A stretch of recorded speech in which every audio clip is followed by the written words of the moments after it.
Do you have a favorite scene from any film, TV show, including out of your own work, around psychedelic content? And if so, what is it and why do you love it?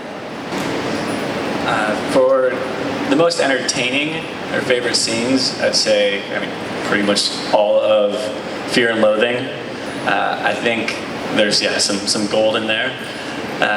For accurate representations of the harms and the excitement around the recreational side, I think there's a lot of dark and positives on the show Euphoria. I think they cover a lot of great stuff there. As far as having a real impact and positive impact, how to change your mind, have a good trip.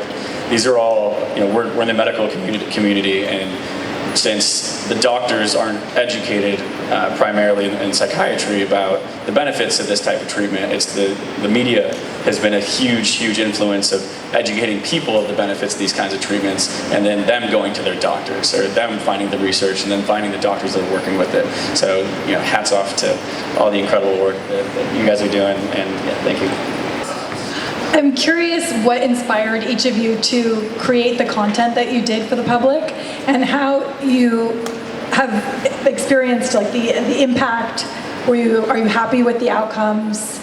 I'm curious how it's landing for you.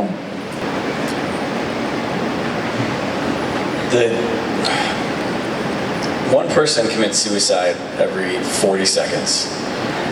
And while there's been a lot of incredible coverage on psychedelics specifically and I'm really excited for the Ibogaine project because there's so many people, especially with the opioid epidemic sweeping the United States, that's going to be able to help. And it's unfortunate that's not accessible in the United States, and it's going to be a lifesaver, right?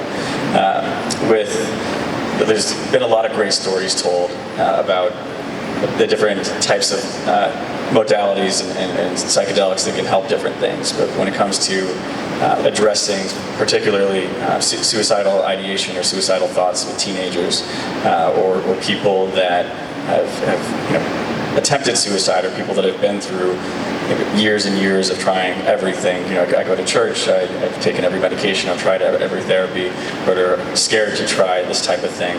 The documentary that we're working on right now is specifically focused on psychedelics and the life-saving power that they can have.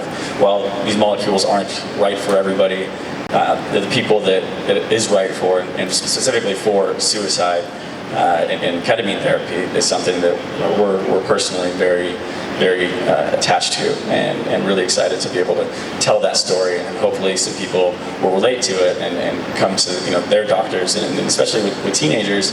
It's okay and normalized for teenagers. I think every kid, when they're 12 years old plus, every boy was in my school, everybody's on Adderall, right? You act up, you act like a little boy, you're like a child, like a normal kid, you're on Adderall.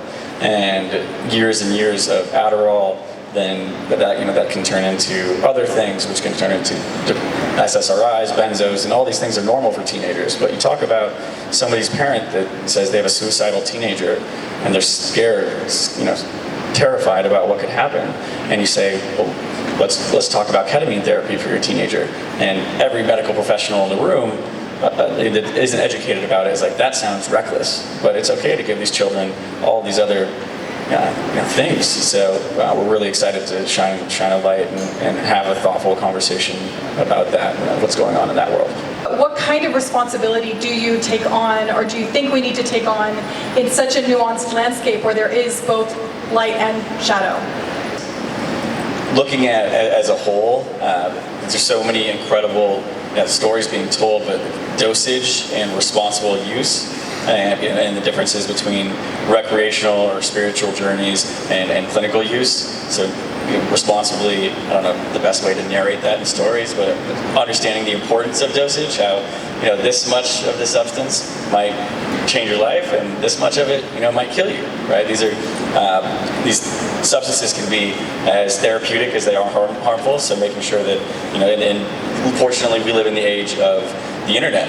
And there's so many incredible resources, and whether it's a Schedule 1, if you have the means to, or the drive to go to Mexico or go to another country for a place that's professionals that have worked with that type of medicine, or finding a shaman, or if it's like a clinical use, just finding those trusted communities, embedded communities, because there are medical professionals for a lot of these substances in other countries that you can find guidance on, and so just figuring out a way to craft and narrate the dosage and finding the right support system around it, no matter what it is that you're exploring, I think is incredibly crucial.